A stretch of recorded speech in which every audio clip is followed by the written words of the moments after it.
Почитувани драги студенти, драги наши гледачи. Добродојдовте во новото издание на емисијата Студентски пулс. Во денешното издание имам особено чест и задоволство да разговарам со ректорката на Универзитетот Свети Кирил и Методи, професор доктор Билјана Ангелова.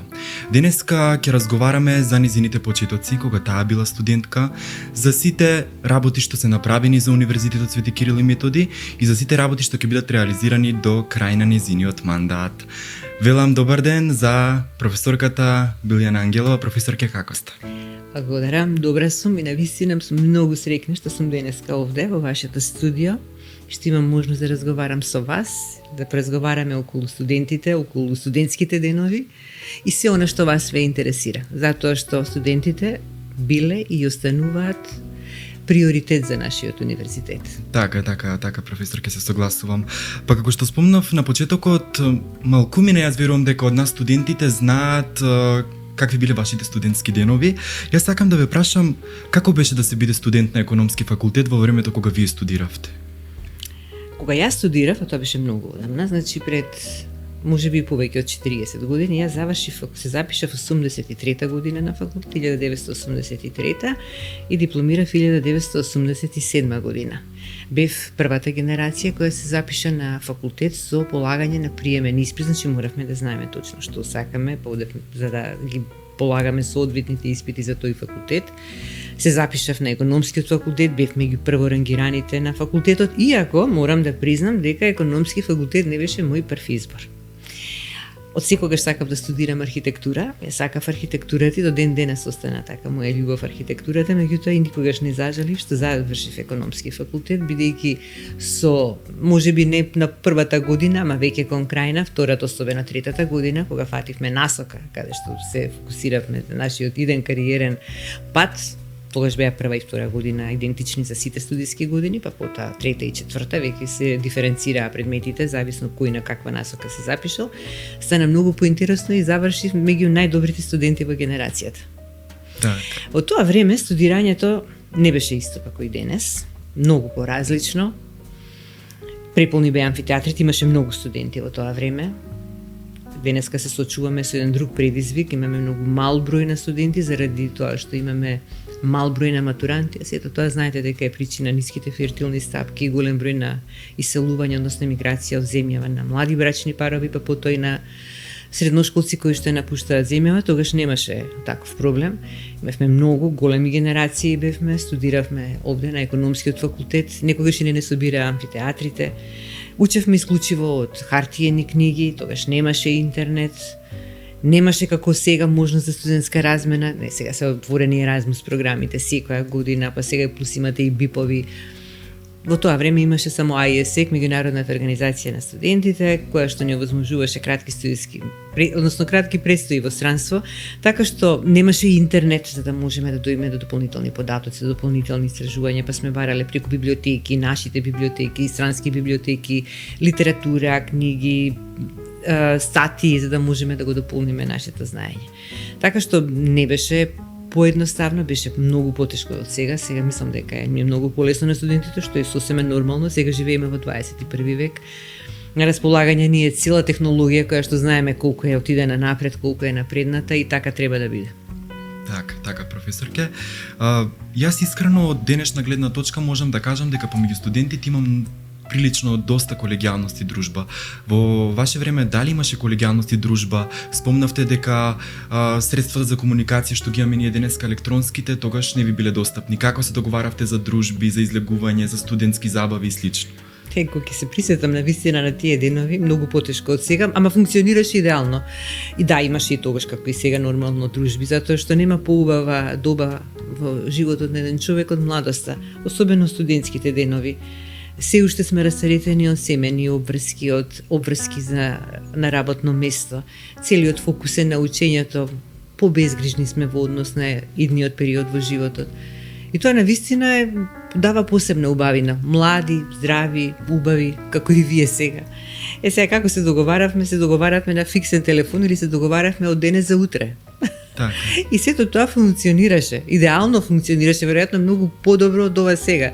Доаѓам, не доаѓам, има порака, нема порака и така натаму. Да, функционираше многу убаво, се дружевме и тогаш и сега. Едино зашто јас жалам сега од оваа перспектива, што мислам дека многу требаше повеќе време да посветам на тие дружење, излегување и така натаму.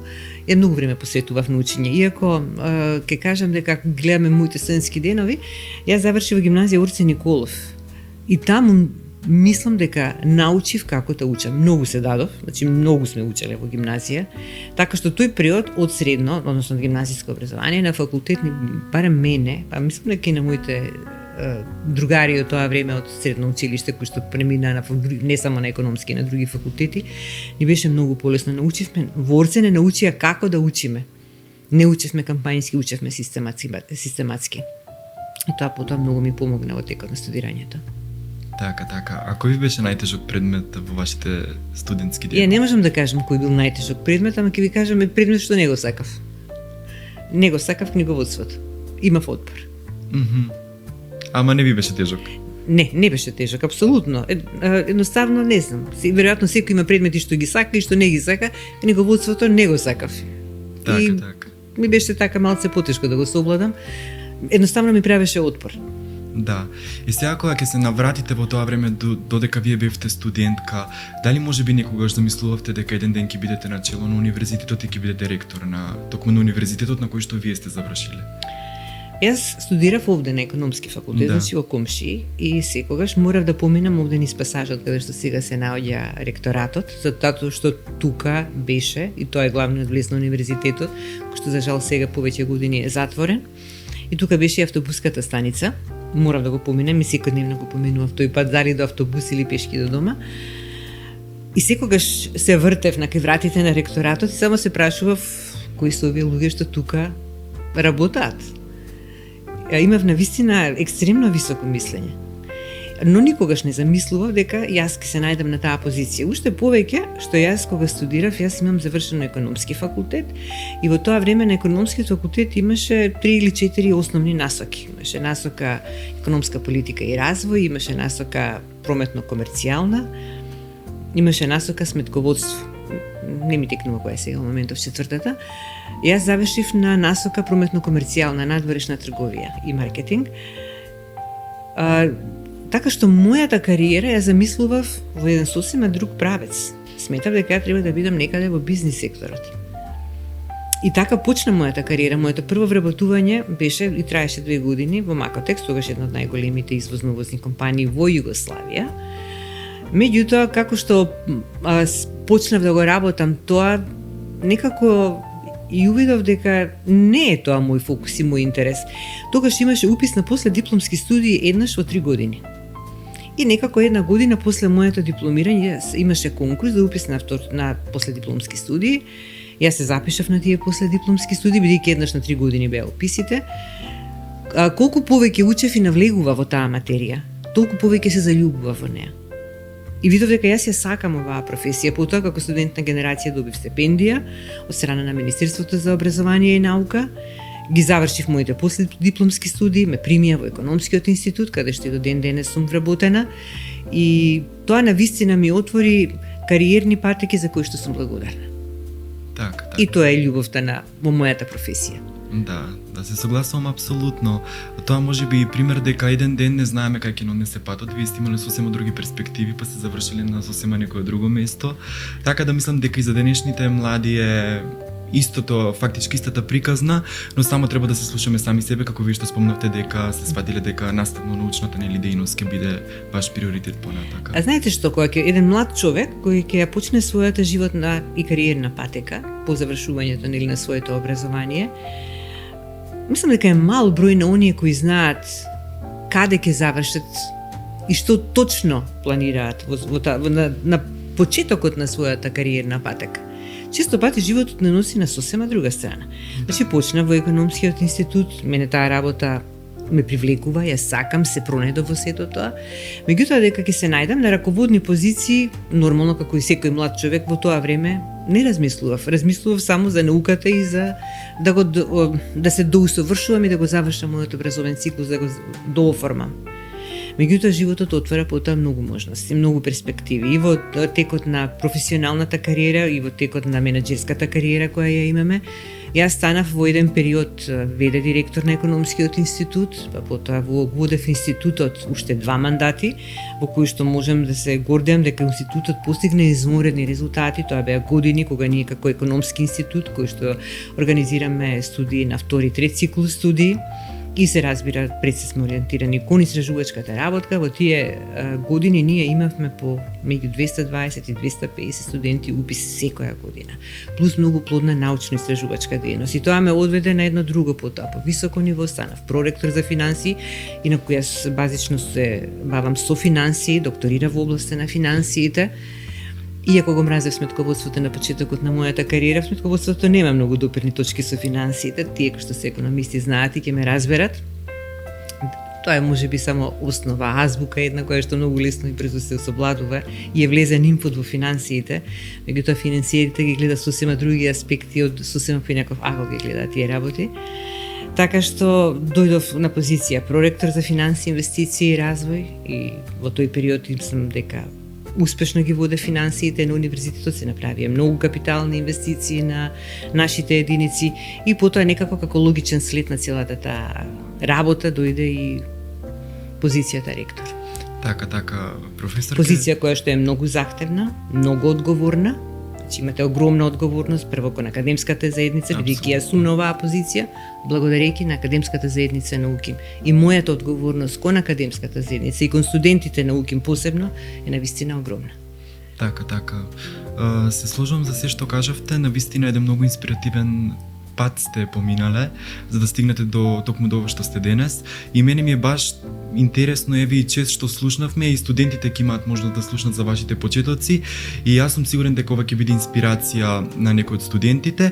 И сега сакам малку да се навратиме на самата работа на ректоратот на УКИМ и вие како ректор.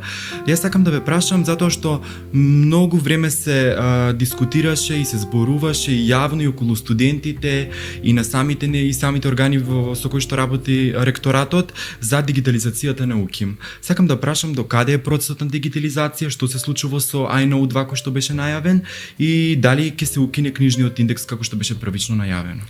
Во мојата програма, која ја поднесов на почеток на овој мандат, кој што уште го водам, значи јас имам 3 години мандат кој што ќе заврши на 15 септември, еден од основните приоритети ми беше дигитализација на УКИМ. Следна фаза ќе биде дигиталната трансформација на УКИМ. За дигитализација на УКИМ собравме финансиски средства, сила собра универзитетот, бидејќи тоа е голем трошок, да се спроведе целокупниот процес. Целокупниот процес го спроведува Факултетот за информатички науки, компјутерско инженерство, ФИНКИ, бидејќи тие го имат изработен и програмскиот код iKnow во 2008 година. И до ден денешен тие ги сервисираат сите студентски сервиси. Го поделив процесот во 3 фази. Првата фаза, што за мене е најважна, е да се дигитализираат сите сервиси кон студентите. И таа фаза е завршена, значи комплетно. Првата фаза, дигитални студентски сервиси, е комплетно завршена. Ние сме спремни со дигитален, односно електронски индекс. И кога ќе имаме законска можност, кога ќе се донесе законот и уредбите кои што ќе го возможат тоа, ние преминуваме и во овој момент сме утре да ни кажат, спремни сме да ја надминеме хартијната форма на индексот и да преминеме кон електронски индекс. Втората фаза од овој процес е преработувањето на репозиториумот на трудови. Битно ни е многу заради поголемата видливост на универзитетот. Бидејќи многу мина се жалеа дека тешко се аплаудираат трудови и така натаму. За да ги надминеме сите тие работи, значи зададовме задача пред ФИНКИ да го преработи целокупната архитектура на овој репозиториум, да го направи по-user-friendly, за да можеме многу полесно да аплаудираме трудови, зборници, магистарски, дипломски, докторски и така натаму, за да може видливоста на универзитетот само да се зголемува. И таа втора фаза од дигитализацијата сега е завршена. Во иднина, кога ќе имаме избори во звања на наставно-научни звања, дури самиот репозиториум ќе дава извод, значи за секој еден вработен кој што влегува во процес на избори во наставнички звања, ќе се генерира извештај согласно нашите правилници за работа на универзитетот, значи со правилна афилијација на трудовите науки. И во тој контекст, за да се зголеми уште повеќе видливоста, планирам, и тоа ќе биде во програмата моја за наредниот мандат, УКИМ да се зачлени во Кросреф агенцијата за да може да добие собствен ДОИ префикс. Кога ќе го имаме тој ДОИ префикс, ќе можеме УКИМ сам да става на сите своји изданија. Дали се тоа дипломски, дали се тоа книги, зборници, поединечни трудови и така натаму, да ги стават ДОИ броевите, сите наставници имаат своји орсит броеви или повеќето имаат орсит броеви, ќе бидат конектирани со овој репозиториум и видливоста на универзитетот ќе биде така многу поголема. И третата фаза, таа тече сега, ќе заврши мислам дека до крај на јуни месец, се преработува програмскиот код на НО системот. Бидејќи тој е направен 2008 година, од тогаш до сега сменети се многу работи во информатичката технологија, напреднати се програмските јазици и од аспект на капацитет и од аспект на безбедност и во моментов се работи на преработување на програмскиот код и потоа во јуни, кога тоа ќе биде завршено, само ќе се аплаудираат овие функционалности кои што сега ги завршивме за нашите студенти на новиот програмски код и ќе имаме комплетно редизајниран INO систем и реновиран систем на УКИМ. Сега, тука не треба да застанеме, ќе одиме во наредна фаза, веќе ќе кажам, одиме во фаза на дигитална трансформација, ќе почнеме да ги дигитализираме и сите процеси на универзитетот, прва процесите во ректоратот, потоа процесите меѓу ректоратот и единиците и натре меѓу самите единици и по можност ќе почнеат да се применуваат и алатки на вештачка интелигенција во рамките на овие процеси со цел да бидеме комплетно дигитализирани во чекор со новото време, бидејќи дигитализацијата и вештачката интелигенција стануваат незаперлив процес. Како универзитет се залагаме и за се поголема примена на алатки на вештачка интелигенција во наставата, во истражувањата. Од минатата година почна универзитетот да ги субвенционира сите единици кои ќе побараат средства за набавка на алатки за вештачка интелигенција. Тоа ќе го продолжиме и во наредниот период. Значи, особено во наставата, ќе се залагам кај наставата во идниот период, најсовремените, најновите научно-истражувачки резултати или резултати произлезени од апликативни истражувања да бидат дел од наставата и исто така наставата да има возможност и на студентите и на наставниците со помош на примена на алатки на вештачка интелигенција да им го направат материјалот многу подостапен за студентите. И она зашто исто така мислам дека треба да почнеме да го работиме во идниот период, принципот на предавање да се смени и да повеќе да биде ориентиран на она што се вели problem based learning или учење базирано на решавање на проблеми. Мислам дека така многу подобро и полесно и поефикасно ќе се приближи теоријата кон праксата, а студентите ќе ги направиме многу поедуцирани, повешти и ќе им го олесниме тој превод потоа на пазарот на трудот. Така, ректорке. Сега пред, мислам, чинам недела или две, се објави јавен повик за ангажирање на студенти во комуникацијскиот центар на УКИМ. Сакам малце повеќе да не запознаете што представува самиот комуникацијски центар, како ќе биде фактички организиран, на кој принцип ќе работи и како, мислам дека веќе заврши самото пријавување, сега ќе почне фаза на интервјуа, помислам дека можеме и треба да спомнеме што точно ќе представува самиот комуникацијски центар. Комуникацијскиот центар на УКИМ произлезе како иницијатива која што постоеше претходно како универзитетско радио. За жал, универзитетското радио не функционираше така како што ние го замислувавме, заради тоа што фаќавме многу скапи фреквенција кои покрива можеби помалку од половина територијата на град Скопје. Не беше многу слушано и затоа сметавме за неопходно да се трансформираме и да ги прилагодиме комуникациите со нашата најважна целна група, тоа се студентите, преку социјалните мрежи кои што се најмногу гледани, читани, слушани. И заради со таа цел е формиран комуникацијскиот центар, значи за да информира, да едуцира и да забавува. Комуникацијскиот центар на УКИМ ќе го обслужуваат како и до сега оние кои ги сервисираат нашите мрежи исклучиво студенти. Од целото искуство што сме го имале до сега, сметам дека најдобар инпут за целата оваа работа даваат студентите. Студентите за студентите, тие се онаа целна група која што најдобро комуницира меѓу себе, најдобро ги препознава меѓусебните потреби и затоа најдобро може да одговори на нашите цели. Значи, комуникацијскиот центар веќе е официјализиран, програмата и одлуката за формирање на комуникацијскиот центар помина на ректорската управа, се разгледуваше на Сенат и во тек се конкурсите со кои што на кој треба да се јават студенти кои што ќе го обслужуваат комуникацијскиот центар, ќе работи согласно соодветна програма. Мислам дека исто така и ова студио ќе го користиме за комуникацијскиот центар. Ќе имаме снимање на подкастови, каде што би сакала повеќе да се запознае академската заедница меѓусебно, значи тука да гостуваат професори, декани, продекани, проректори, за меѓусебно се повеќе се запознаваме. И добро е, во нивната програма е тоа, мислам дека е веќе предвидено. Потоа, значи, со снимање на подкасти, некои ќе бидат тематски, некои да се запознаеме подобро околу себе, кој што на која функција и што може да направи за нашите студенти, а потоа се разбира и да ги сервисираат социјалните мрежи, тоа се Фејсбукот на универзитетот, Инстаграм профилот и се разбира LinkedIn професионалниот профил. Секој настан кој што се одвива не само тука во ректоратот, туку на секоја единица, бидејќи срцето на универзитетот се факултетите и институтите. Значи се оно што се случува таму, ние сега се обидуваме тоа да го опфатиме и да го презентираме преку нашите социјални медиуми, преку нашата веб страница, преку универзитетскиот везник.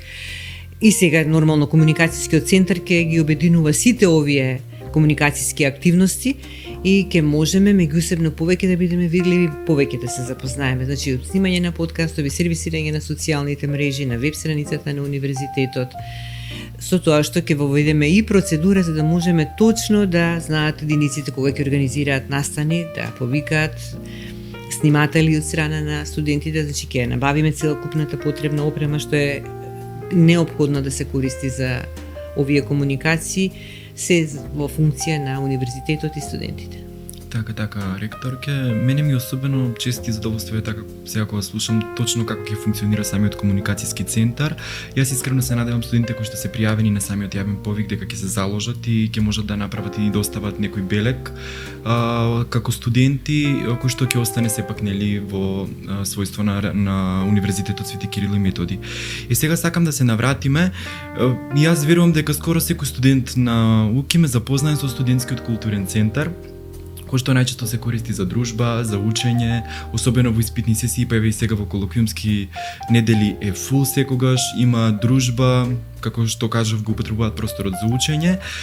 Вие во времето кога бевте проректор, тогаш почнува самото формирање на самиот студентски центар, културен центар и нели и самото реновирање. Како беше сето тоа да се изведи, која беше идејата? Јас сум многу горда на проектот Универзитетски културен центар. Целокупната иницијатива ја спроведовме заедно со тогашната председателка на Универзитетското студентско собрание, Ева, инаку студентка од правниот факултет. И тогаш разговаравме како најцелисходно да ги употребиме средствата од ИКСА фондовите, за да ги ставиме во функција на самите студенти. Ева се согласи дека ова е одлична идеја и реков на Ева, ја охрабрив дека ќе ја поддржуваме максимално како ректорат, во тоа време бев проектор за финансии, инвестиции и развој, да ги направиме сите неопходни зафати за да можеме да го реновираме Универзитетскиот културен центар кој што денес на вистина изгледа прекрасно и ете остана за потребите на студентите. И помогнавме многу тогаш на колешката да се спроведат постапките, тендерите, да се направи проект и до ден денеска повторно на тој принцип. Например, студентите од архитектонскиот и од градежниот факултет нудат технички решенија за реновирање на факултетските студентски собранија, односно просторите каде што се наоѓаат факултетските студентски собранија на единиците. Ние помагаме дел од ИКСА средствата, дел од интегративни фондови, дел од средствата кои што директно ги црпиме од ректоратот или од Министерството за образование и наука и ги конфигурираме така да можеме да излеземе во пресрет на тие финансиски потреби, затоа што на крајот на краиштата сакам да создадеме благопријатни услови за учење и за престој на студентите на универзитетот, да биде место, универзитетот треба да представува место каде што студентите ќе се чувствуваат пријатно и ќе бидат задоволни од знаењето кое го стекнуваат.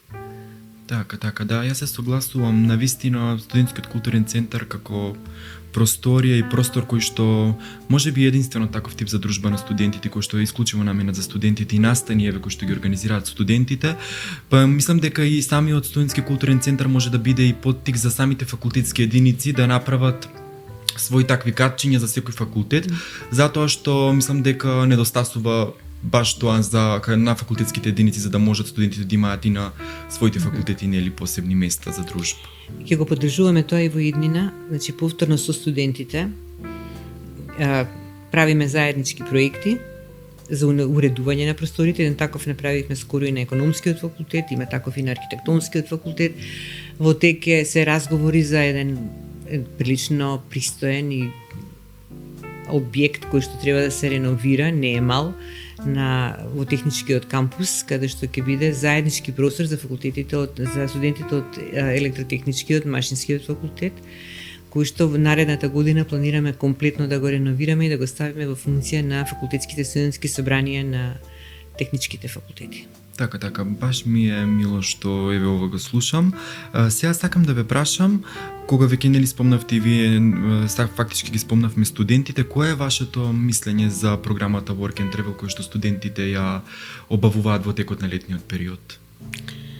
Вака се, таа програма има може и добри и лоши страни. Добрите страни се тоа што кога ќе отидат студентите на Work and Travel, одат во една сосема друга средина, во странство.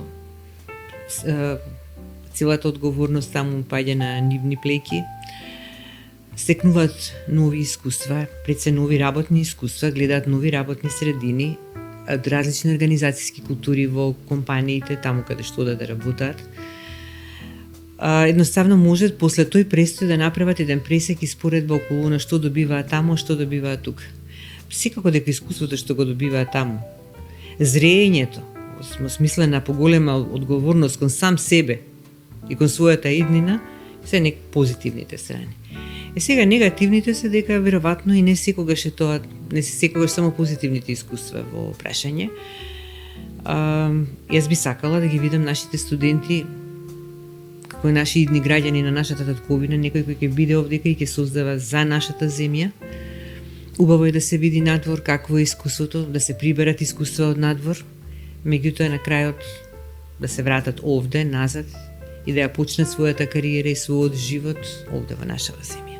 Така, се согласувам, затоа што сепак и на Македонија требаат млади успешни личности, академски граѓани, затоа што сите тоа се студенти кои што одат на самата програма на работа и патување, и се согласувам апсолутно со вас дека треба да останеме овдека затоа што промените ние треба да ги направиме, затоа што и ние сме и двигатели на самото општество и на иднината понатака. И сега сакам да ве прашам кое е вашето размислување и дали сметате дека треба да се воведат интердисциплинарни студиски програми? Апсолутно. Немам дилема. Значи, светот толку брзо технолошки се менува, што неопходноста од интердисциплинарни студиски програми е се поголема и тие ќе добијат најмногу на својата атрактивност. Ние сме голем универзитет, ги покриваме сите научни подрачја, значи сме комплетно, ги имаме сите капацитети и спремни сме да почнеме да работиме и да правиме вакви интердисциплинарни студиски програми. Некои програми во минатото постоева, некои повеќето од нив се згаснати во моментов. Имаме една атрактивна интердисциплинарна студиска програма помеѓу Финки и Факултетот за земјоделски науки и храна, тоа е дигитално земјоделие кое што најде голем одзив, бидејќи навистина атрактивно. Како што, значи, ова спона помеѓу овие две различни научни полиња вроди со една навистина атрактивна студиска програма. Такви можеме да имаме повеќе во делот на одржливиот развој, во делот на сајбер безбедноста, во делот на биомедицина, биоинформатика. Веќе разговаравме, минатата недела беше една делегација од Мичиген, која што почна прелиминарни разговори околу таква една интердисциплинарна студиска програма, која што би била нели меѓу медицинскиот факултет и Факултетот за информатички технологии, и веројатно уште многу други такви кои што се во делот на животната средина, каде што слободно може да влезат и градежниот факултет, архитектонскиот, технолошкиот, машински, електро и економскиот, бидејќи економијата е компатибилна со сите останати науки. Навистина ќе придонесе многу за квалитетот на образованието кој што се нуди на нашиот универзитет и днината во интердисциплинарните студиски програми. Така е, се согласувам со се што кажавте. Сега кога ја гледаме целосната слика и фактички сите работи низ кои што вие фактички на сите програми и работи на кои што работите како ректорат и вие како ректорка, сакам да ве прашам кој е најголемиот предизвик со кој што се соочува универзитетот во моментот и денес? Видите, се соочуваме со многу предизвици. Живееме во многу турбулентно време, во многу динамично време. Прво се соочуваме со она што представуваат глобални предизвици, а потоа и наши внатрешни. Еден од најголемите предизвици, некако само за нашиот универзитет, туку и за нашата земја, представува одливот на млади надвор од земјава. Мислам дека ова е проблем на кој што мора ургентно да работиме со цел да се задржат младите овде во земјава, што значи мораме да им понудиме системи и услови за работа кои што ќе бидат подеднакво атрактивни како оние надвор од земјата. Се соочуваме со брз технолошки развој. Мораме да се вклопиме. Затоа реков дека ние ја почнавме дигитализацијата на УКИМ во претходниве 2 години. Светот е веќе тотално дигитално трансформиран и размислува во една сосема поинаква насока како да се применува вештачката интелигенција во сите сегменти. Значи не смееме да чекаме. Колку повеќе чекаме или ги одложуваме процесите, толку повеќе губиме. Значи мораме да бидеме во чекори со тие предизвици. Еве, например, одржувањето на квалитетот. Еден универзитет од рангот на УКИМ може да замислите дека ве со години немал структура за квалитет. Првпат воспоставивме структура за квалитет пред 2 години. Сега имаме совет за квалитет, имаме совет за самоевалуација и советот за квалитет ги мониторира буквално на дневна основа сите единици, нивните годишни акцијски планови, нивните постигнувања, индикаторите кои што ги постигнуваат, гаповите кои што постојат. Системот за квалитет, например, не е базиран сега на 9 интернационални стандарди и 56 индикатори, согласно ИНКВА, тоа е Европската агенција за квалитет. И тоа представува сериозен предизвик за да ги, како да кажам, да го смениме мајндсетот кај нашите единици, дека мораме да работиме и да размислуваме секогаш во насока на одржливост и во насока на квалитет. Мораме да понудиме квалитет во сите сегменти, значи квалитетно образование, изворедност во истражувањата, квалитетен простор во кој што престојуваат нашите студенти и нашите вработени и притоа никогаш да не ја заборавиме компонентата на одржливост во што и да правиме. Инаку станавме, например, еве членки во Алијансата Across EU, тоа е согласно Европската стратегија за високо образование. Таму членува УКИМ со уште 8 други универзитети од наш ранг, како УКИМ, во тој голем конзорциум. И целта ни е практично со многуте мобилности кои што ги овозможува овој конзорциум, особено што сега стана европски, значи сме под директни ингеренции на Европската комисија, да можеме што повеќе да се менуваме во начинот на размислување, да можеме да ги приближиме нашите квалитети кон она што представуваат квалитети на европскиот високообразовен и научно-истражувачки простор. Имаме до сега 5 големи проекти како ректорат во таа насока, значи мобилност на професори, на администрација, на студенти, токму во насока на интеркултурно приближување. Така, да. Нели спомнавте дека сега нели УКИМ станали членка со останати 8 универзитети кои што се на ист ранг. Може би едно од најпоставуваните прашања кон вас и кон ректоратот на УКИМ е зошто УКИМ не е на Шангајската листа? Зашто УКИМ не е на Шангајска листа? Критериумите да се најдете на Шангајска листа сите ги знаеме веќе. Значи два од нив се поврзани со нобеловци. Тие носат 35% од купниот ранг. Па имате објавување на трудови на Web of Science и тоа особено високо рангирани и многу бодови носат трудови во списанијата Nature and Science кои што се релевантни за природните науки. Понатаму степенот на цитираност или High индексот е исто така предмет на рангирање и уште еден има критериум, тој практично представува понderирање просек од сите овие претходни критериуми. Што можеме од овдека да заклучиме? Дека мораме да ја зголемиме публицистичката дејност. УКИМ секоја година врши анализи на својот research output, односно што се е објавено, во кои индексацијски бази е објавено и како тоа рефлектира врз рейтинг агенциите на универзитетите. Минатата година, нема да се осврнувам многу наназад, УКИМ има објавено околу 600 трудови на Web of Science, од кои 100 се грешно афилирани.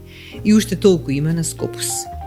се приметува пат во публицистичката дејност, бидејќи немаме во моментов некоја рамка законска која не обврзува да ја зголемиме публицистичката дејност, иако како мерки ги имаме и универзитетот и министерството, значи субвенционира објавување на трудови со фактор на влијание, особено на оние на Web of Science.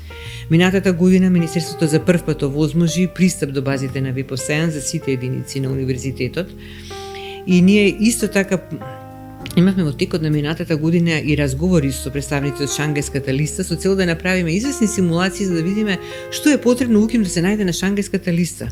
Согласно сите критериуми кои се таму на таа листа, потребно е УКИМ да објави 3 пати повеќе од ова што е сега, значи 1500 труда се минимум потребни за да УКИМ се најде рангиран меѓу првите 1000 универзитети на Шангајска листа. Во моментов УКИМ се наоѓа на 2040 место на Шангајската листа, таму има над 30.000 универзитети, пак ќе кажам, ние сме меѓу првите 6% од универзитетите во светот. На многу подобро место се рангирани биологија како научна подрачје, некаде 1250 место и 1470 место се наоѓа хемија како научно подрачје. Посебно се вреднуваат и многу повеќе, например, објава на трудови кои што се од природните науки, од медицинските науки, бидејќи имаат високи фактори на влијание.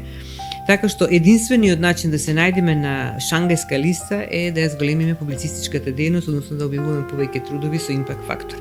Сега новиот закон за високо образование, кој што е во процедура на носење, токму и тоа го предвидува, ги засилува критериумите за избори и реизбори во звања, и со тоа јас очекувам дека ќе се зголеми и публицистичката дејност, а тоа ќе рефлектира за неколку години на рангот на Шангајска листа. Инаку, освен Шангајската листа, постојат 6 сервиси за рангирање на универзитетите и ние првпат пред 2 години се најдовме на QS листата за Европа. QS листата е најрелевантна листа на рангирање на европски универзитети. Таму бевме долги години, се наоѓавме на помошната листа на QS, која што е за Југоисточна Европа. Прв пат се најдовме, ви реков, пред 2 години на QS листата за Европа на 440 место и прв пат исто минатата година УКИМ се најде на Д листата и тоа е исто еден од сервиси за рангирање на универзитетите. Таму сме некаде на 1500-то место, исто во ранг на околу 20.000 универзитети. Така.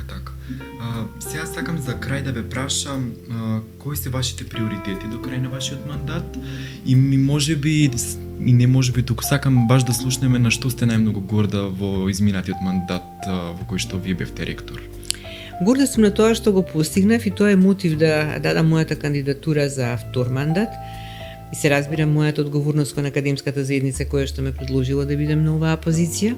Тоа што беа приоритети во мојата програма, односно тоа што беше предложено, не само приоритетите, не се работи само за приоритети за главните столбови на развој на универзитетот, тоа е наставата, науката, меѓународната соработка, туку и процесите кои што ги отпочнавме, тоа се дигитализацијата, интернационализацијата, она што е постигнато е навистина импозантно. Имено, во изминатиот период, прво како ректор се соочив со предизвикот ниски плати на вработените и ограничувањата да се имплементира колективниот договор кој што беше веќе подпишан, објавен во службен весник, меѓутоа немаше некоја волја за да биде прифатен. Конечно успеав, навистина на почетокот беше тоа на мојот мандат, да се избориме за повисоки плати за вработените на УКИМ. Во изминатиот период го започнавме и ќе го завршиме еве до јуни процесот на дигитализација во сите 3 фази. Она што за мене беше најголем приоритет беа студентските сервиси, потоа другите дигитални процеси. Во делот на интернационализацијата, која можеме да ја мериме по неколку параметри, исто имаме значителни резултати. Интернационализацијата беше и ќе остане висок приоритет и во мојата програма за идниот мандатен период. Мерена по број на странски дојдовни студенти, можам да се пофалам дека кога го почнав мандатот во учебната 23-24 година на УКИМ имаше само 27 странски студенти. За да оваа академска година 25-26 се пријавија 520 странски студенти и тој број ќе се зголемува уште повеќе во иднина, се благодарејќи на акредитираните студиски програми на англиски јазик на нашите единици. Потоа ја отворив проектната канцеларија која навистина представува изморедна административна и техничка поддршка при аплицирање на странски проекти, а странските проекти, интернационалните проекти представуваат исто така висок приоритет и метрика, битна метрика на интернационализацијата. Само минатата година на УКИМ беа аплицирани околу 260 проекти. Тоа е некаде за 68% повеќе во однос на минатата 24 година, која биле околу 140 проекти. Од овие аплицирани 250 проекти, добиени се ланската година 41%, што е навистина сериозна бројка во однос аплицирани и добиени проекти. Во моментов работиме на 107 меѓународни проекти. Плюс имаме 220 активни кост акции. И во тие кост акции, во 80 кост акции, во менеджмент тимовите се наши професори, зашто сме и посебно пофалени од страна на Брисел. УКИМ е најголем корисник на државната помош или Horizon Europe. Значи, тоа се проекти каде што контрибуираат и универзитети, и приватен сектор и институции. Најголемиот корисник до сега е УКИМ. Над 80, скоро 90% од овие фондови се искористени од страна на УКИМ. И оваа меѓународна соработка е многу битна за универзитетот, бидејќи тука се вмрежуваме, отвараме врати за соработка, кој што во иднина се разбира може да доведе до уште повисоки форми на соработка, не само Еразмус размени или размени на наставници, на вработени персонал и така натаму, туку и за двојни дипломи кои што се и како битни за нас. Мораме да ја шириме таа мрежа на соработки и да ја подобруваме видливоста. Станавме членки на алијансата Cross-EU, фаќајќи го последниот ВОС во 2024 година, кога ја дадовме нашата апликација, инаку програмата од 2017 активна. Во моментов во Европската комисија се регистрирани 63 алијанси, и тоа е тоа, повеќе нема да има повиси за алијанси, меѓутоа ќе има фондови за овие алијанси кои што нема да бидат мали. На последните состаноци со Европска комисија во февруари ни беше кажано дека до 2030 година уште 50 милиарди евра ќе има за развој на високо образование и научни истражувања, повици на кои што eligible ќе бидат да се јавуваат алијансите, бидејќи Европската стратегија за високо образование, таа уште се вика Европа без зидови, базира на концептот на формирање на универзитетски алијанси, кои што сега во иднина веќе нема да има нови повици за алијанси, но овие постојниве 63 меѓу себе ќе се мерџираат во уште покрупни алијанси, бидејќи крајната цел е европска диплома. Сите сме свесни, дури кога одиме на тие состаноци, дека тоа долг процес, дека не е лесен процес, дека ќе се судиме со многу бирократски процедури во различни држави, со различни постапки, меѓутоа нема отстапување од тој пат. Европа оди на кон целта дека мора да се достигне нивото европска диплома за да стане уште поконкурентна на глобалниот пазар, и веќе ние тука сме активни чинители. Морам да кажам дека како членка на нашата алијанса Cross-EU се наметнавме како многу влијателен член, така што интернационализацијата е нешто на што сум горда и нешто на што мора да продолжи во иднина. И со определени мерки ќе биде засилена и во иднина.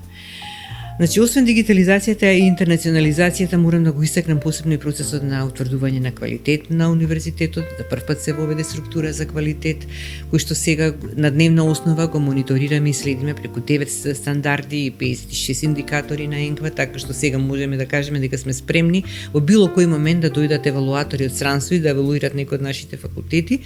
Ние сме целосно подготвени да одговориме на тие нивни барања. Исто така во изминатиот период ќе истакнам дека завршивме и целата купната постапка со спортската сала на УКИМ, дводеценијски проблем.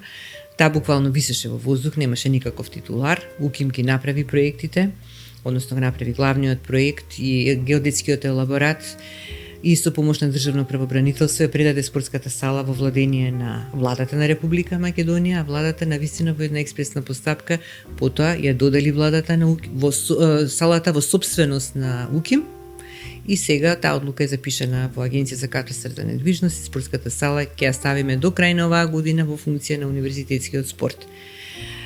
Вложени се некаде околу 108 милиони денари капитални инвестиции во единиците на универзитетот. Тоа се средства стекнати од нашите фондови, интегративните фондови, но и од Министерството за образование и наука, кој што е наш најголем и најзначаен партнер. Сите средства се вложени на единиците, бидејќи прво како проректора и сега како ректор сметам повторно дека сите наши усилби, заложби, инвестиции треба да одат кон единиците на универзитетот и ние така и се однесуваме и тоа го правиме.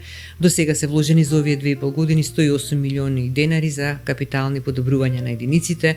Отворивме нови лекторати, еден во Тирана, го возобновивме после 15 години, лекторатот во Неапол, нов лекторат во Нитра. Ги решивме проблемите со лекторатот кој што не беше во функција во Анкара и сега универзитетот има своји 14 лекторати ширум светот каде што се изучува македонистиката. Направени уште многу други процеси, почнате процесот на добивање HR Excellence за истражувачите на универзитетот и се надевам дека во текот на оваа година ќе го добиеме тој печат за извонредност на нашите истражувачи. Формиравме центар за интелектуална собственост, формиравме центар за одржлив развој на универзитетот за да го видиме придонесот на УКИМ и неговите единици во делот на одржливиот развој, како ние како универзитет придонесуваме кон различни SDG.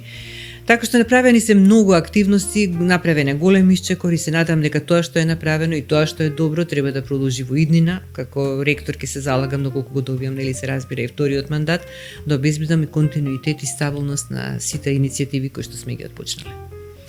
Така, ректор, ќе јас искрено ви благодарам. Се надевам дека целиот концепт кој што денеска го имавме, целиот разговор, ќе може да ги информира студентите докаде е работата на ректоратот на УКИМ и со тоа и што успеавме да ве запознаеме вас како личност. Јас се надевам дека ќе имаме и останати средби каде што ќе може да разговараме за други успеси на УКИМ и за други нели програми и проекти кои што ќе ги спроведува ректоратот на УКИМ и целиот универзитет. Искрено ви благодарам многу и се надевам на некоја следна средба. И јас ви благодарам. И остануваме отворени. Мојата политика, која што до сега се залагав во претходниот мандат и како проектор е политика на отвореност. Она за што ќе се залагам и што ќе го наметнам како организацијска култура на универзитетот е да го надградиме овој принцип на управување. Универзитетот мора да биде отворен. Универзитетот е место на знаење и академска извонредност, но истовремено и место на меѓусебна доверба, зашто довербата е таа невидлива сила што не обединува сите, особено кога навлегуваме во определени трансформативни процеси, се разбира одговорност. Одговорност прво кон нашите студенти, а потоа и кон целата општествена заедница. Така, ви благодарам, ректорке. Драги почитувани студенти и наши гледачи, ви благодариме што бевте со нас и во ова издание на Студентски пулс. Јас можам да кажам дека веќе од наредните изданија на Студентски пулс наши гости ќе бидат секоја факултетска единица, посебно со деканот и председателите на факултетските студентски собранија, за да можеме повеќе да ги запознаеме и идните матуранти со какви програми ќе можат да се запишаат на самите факултети и секако да направиме едно сврнување на кој принцип функционираат факултетите. До тогаш ви оставам во добро здравје и се гледаме во наредната епизода.